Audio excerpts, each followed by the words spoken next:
Hey, what's up everybody? Rob Marzullo here, Ram Studio Comics. Welcome back. In today's video, I want to show you a way to make figure drawing a lot easier. So, I've had obviously a bunch of requests on things like this, and it's always a complex topic, but this is the way that I can explain it, and the most easy to understand way to kind of work through it. Start off with a 1, 2, 3 method. And if you can draw an oval like this, if you can draw a bit of a wedge shape, if you had to break this down even further, it could be a bit of a box or another oval this way and an oval this way. Essentially what this is the torso and then the pelvic. And this will just draw like you ever played with action figures. Imagine the lower part of the action figure with the body and the legs ripped off. I know it's kind of gruesome, but hey, it happens to every action figure at some point in their lives. So essentially by doing that, there's our basic shapes. You know, you could really accomplish this with all ovals. And if you think of it that way, I think it helps you to go, okay, I got that down, I got that beat, now what do I do? Now the thing that I do is draw the spine in there. You don't have to. If you notice, I kind of already started to draw these shapes with that kind of rotation or angle or bend to them. Whatever you feel most comfortable with. What I'm kind of picturing is that the chest line would come through here, solar plex, down to the pelvic, and the front of the face, something like that. So that's what I was envisioning when I drew it. Now, what I'm trying to get, help people with is that if you can accomplish these basic shapes, the rest of it is much easier. So you've got the opening for the arms, and from there you have to study gesture drawing. The best thing to do is to do quick studies of the body, 1 to 5 minutes, probably. Start off at 5, work yourself down, do 1 minute sketches of the body. And what you're going to want to do is just really study the way that the weight reacts off the body. So if somebody's pushing off this leg right here, the counterweight, maybe this leg's back. So you're only going to get this information by doing gesture drawings. It's not just going to come to you. Maybe if you just have the ability to kind of feel that process out. But most of the artists that I know that are good at stuff like this, they refine their abilities by lots of figure drawing, gesture drawing. I wouldn't even recommend drawing from other artists. The only reason why I say that is because you'll learn things about their style, but if they're making mistakes in their fundamentals, then guess what? You'll probably copy those same mistakes. So it's okay to have fun and study your favorite artist, but draw from life whenever you can and create your own studies, your own sketchbooks and whatever. So, same thing with hand poses. It's like, you'll start to see that there's lots and lots of different ways that the hand reacts from person to person and pose to pose. So you just have to create lots of sketches of that to get a feel for it. So we'll say that this is what we're after. It's a pretty bad sketch, and I probably shortened the legs because I ran out of paper there, like I always do. Seems to be one of my artistic flaws there. I can never judge how much distance I have at the bottom, and I try to start forcing proportions. So I'd probably make the leg down here, the leg over to here, being that it's more of a comic book 8 heads tall kind of scenario. Okay, so that's my quick little sketch. It's not impressive, it's not meant to be, it's just to get an idea down. And then I can study it and I can go, well, for one, he doesn't have a hand. That's not cool. But the arm's unnatural, maybe the pose is a little too accentuated, whatever. But by doing these quick studies, you can study your work and grow from that process. Okay, so we'll do the I don't know if I'm going to call it 1, 2, 3 method or whatever, but 3 main body masses. And I don't know who might have came up with this, if this is even a thing. I'm just telling you what I generally do with my artwork. Okay, so again, the head. Now I'm kind of picturing that's looking right at us. And then I want to do a dynamic kind of feel. I don't ever want my stuff to just be plain and standing completely upright because, well, I traditionally draw artwork and science fiction type stuff. So, there's not a whole lot of people just standing around in my imagination, I guess. They're always doing something crazy and elaborate, and so my drawings need to reflect that, obviously. Okay, so here's our 1, 2, 3 method again. And, if I had to draw the spine, I would say it's doing something like this. If I had to draw the chest, it's going like this. I should always try to twist the shoulders. If you think of the head, the shoulders, and the pelvic, they should, right here you see they're all lined up. Well, that doesn't make for as interesting of a pose. So to shift that, I'll put the one leg opening over here more. I'll try to twist this pelvic shape like this. Sounds kind of gross, but hopefully you get my meaning. Okay, so I'll turn that like that, and then maybe, a leg up. Now, one of the trickier things I think to get right are the way that the legs connect to the pelvic. So that, to me, is a whole nother study. So one day or a week, I don't know, or months, whatever it takes you to learn, you go in at it and you study how the legs connect to the pelvic. And you hit it hard for a month or whatever it takes you to feel comfortable with that. And that's what I do. I repeat that process over and over again for everything that I do. So I get these questions on my YouTube channel and my DeviantArt and just different stuff, Facebook, whatever. And, people are asking me, how do you draw this? What do you do here? They want me to give them all these details. And forgive me for saying this, but oftentimes when there's a lot of overabundant amount of questions about the process, it leads me to think one thing, and that is you're not practicing enough. And I don't know, I don't want to be mean about that, and hopefully I'm not being mean by the sound of that, but what I'm saying is you're not going to find the magic, the golden egg, I don't know what you want to call it, but the thing that's going to outweigh your practice or your hard work. You have to do that. That's the answer. So to all these questions, half of the answers are just practice and sheer volume of drawing. So I don't know how else to explain it other than that. I mean, I know it sounds depressing sometimes that you have to put all this time in to get good, but that's really what it takes. I would say behind every great artists are stacks and stacks of sketchbooks, so, or digital files or whatever whatever your style you're working in. So yeah, so unfortunately that's the truth of that matter. So just lots and lots of practice, and then you start seeing the things that are improper and why they're improper. Because at first it all looks kind of like you're on the right track. Take any artist and have them pan back at their work from years ago, and they'll tell you that, man, that stuff sucks. I don't know what I was thinking, But what that is the progression and the fact that you're now visually seeing things that you weren't seeing then. So that just comes with lots and lots of producing work. Yeah, so like even this, it's like, why is this head straight up from the, from the posture or whatever? I'm not saying it couldn't be that way, but it just doesn't look as interesting. So knowing that, let me see if I can adjust it and try to move it, tilt it, whatever.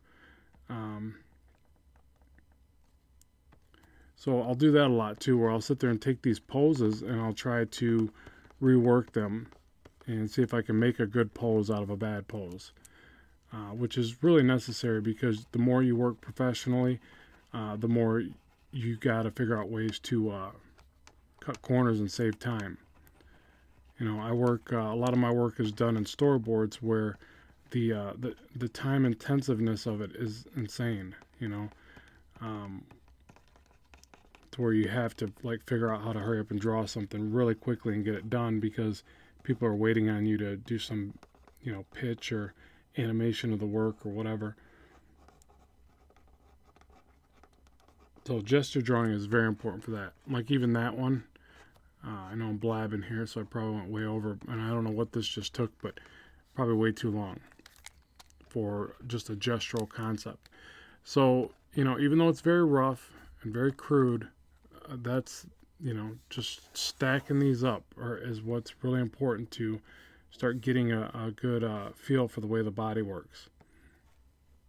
So again, you know, I'll do another one where I do, let's try a totally different pose. Let's try head down here. And I always start with the head. I know another question that I've had recently a couple times was, do you always start with the head? I've read that it's not right to start with the head, and maybe it's not. I can't say that I do everything correctly or right, but I generally start with the head.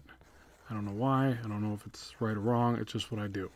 So I try to start with the body, and there's definitely certain poses that I start with the abdomen, but it's a lot more rare. I seem to always kind of visually place what my character is getting ready to do by the like even when I drew that head, I already had the vision that it was pointing down.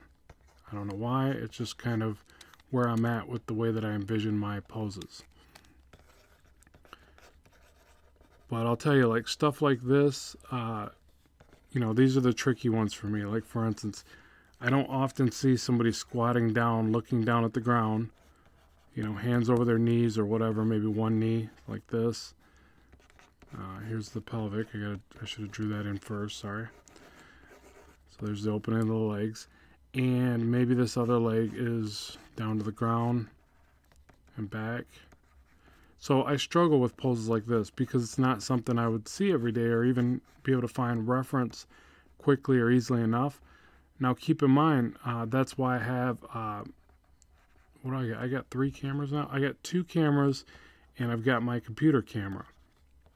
So this is, you know, we got cameras on everything luckily now, so it makes it a lot easier. But this is why. If I get a pose like this that's too tricky and I just can't nail it, guess what? I'm sitting around taking goofy pictures of myself and my family trying to get the right pose, and I've trained myself to be able to draw, you know, through that, because obviously, you know, I work out a little bit or whatever, you know, I'm a pretty buff guy. Not really. Anyways, but I can draw through myself and come up with a character that ends up, or a pose that ends up looking like a superhero. And you pretty much almost have to ignore a lot of the parts of the picture to even do that, because our proportions just aren't as hero-esque as we would like them to be. So, you know, that just comes with practice. So like that one, it's not really that great, but I could work with it, and then I start making changes. All right, chances are at this angle, this shoulder, you're probably barely going to see it. So if you do see it, you're just going to see a little bit of the shoulder. So I pull that all the way in over to here and see how it helps that perspective. Oops. I think it does anyways.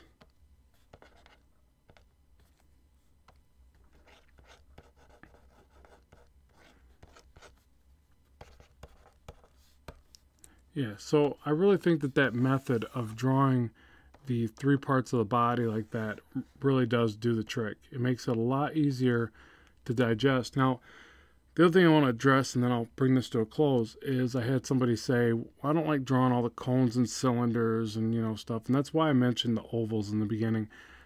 Because, you know, I know that sometimes, like, to sit there and draw a leg like this,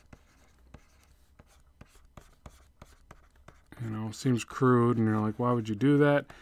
Here's my answer to this. This isn't necessarily something you should use to say this is a leg, as much as it is to say that these are guides to where you're going to draw the leg. I think that the reason these techniques were developed to draw this way are a couple things. One would be proportion, to keep proportions consistent, to draw characters consistently. So that's why you do that. So even though it seems, I don't know, like let's do one where maybe a perspective shot. Let's try this. You know, I suck at these, but that's kind of the reason you need to practice things. So you got this perspective, you've got this upper torso, and see here, I'll start with the torso first, and I'll draw it as this big blocky shape. And the reason why I do perspective shots in these blocky shapes is because, for one, I'm not as good at perspective, so I go back to the basics, and that would be this very rudimentary square. Also, it's easier to draw this rudimentary square, series of squares, in perspective than it is figuring out the body proportions in perspective. So that's another reason you do it. So even though you don't like to do it, and I don't think any of us particularly enjoy drawing a bunch of squares in perspective, it allows for us to figure out our proportions more easily and more consistently. I guess that would be the main thing. So you start drawing. Trying to remember the old superhero. Was it Rom? I think it was Rom, and he was literally drawn like this. It's pretty funny. He was like a science fiction-y extraterrestrial Marvel character, if anybody knows the reference I'm making there. All right, so anyways, we're drawing Rom, and not to be confused with Ram, obviously. So, you know, there's the head, chest, and pelvic, and it's not proportionate, actually, in those areas right there. But then as we start to add the legs, you know,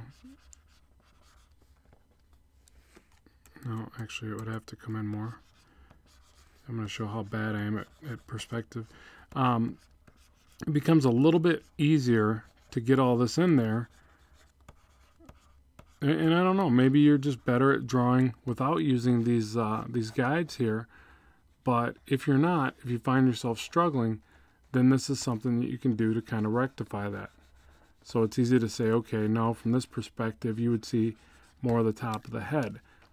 It's more easily adjusted as a big square shape like this. Let's do the hands on the hips kind of thing.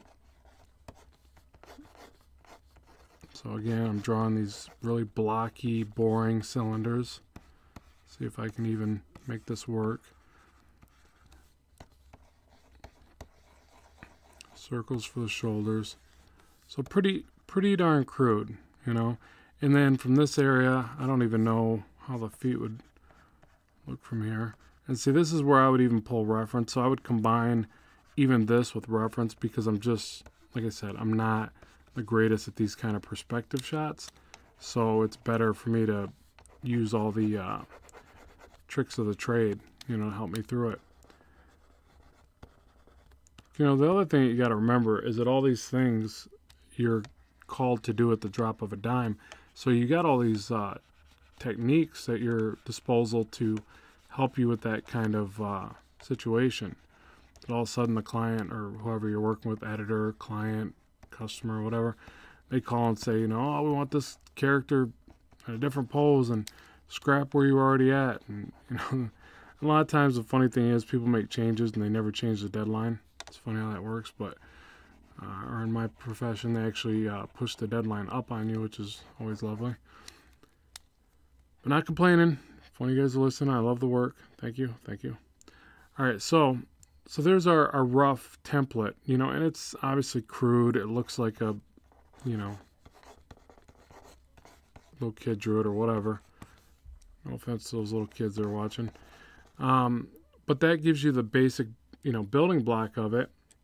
And then, you know, you can take your soft erase it down, see if I can refine it because I'm so embarrassed of it. So essentially, to answer your question, that's why you do it. I know that it's never fun, and that you get into drawing and you want to draw these amazing, you know, you want to draw Superman knocking Batman into next week or whatever the thing is that you're interested in drawing that day.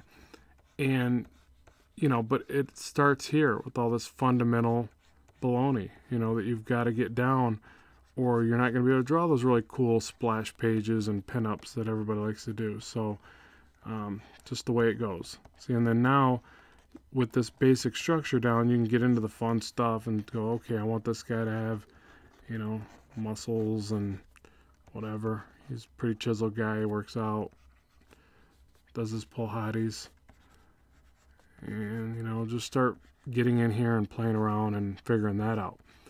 And then this is where the study of all your anatomical, you know, stuff comes in. You know, do you know the muscle groups? And I shouldn't say do you know them. You don't have to necessarily know them, but you should have a good idea of how they work, where they start, where they end.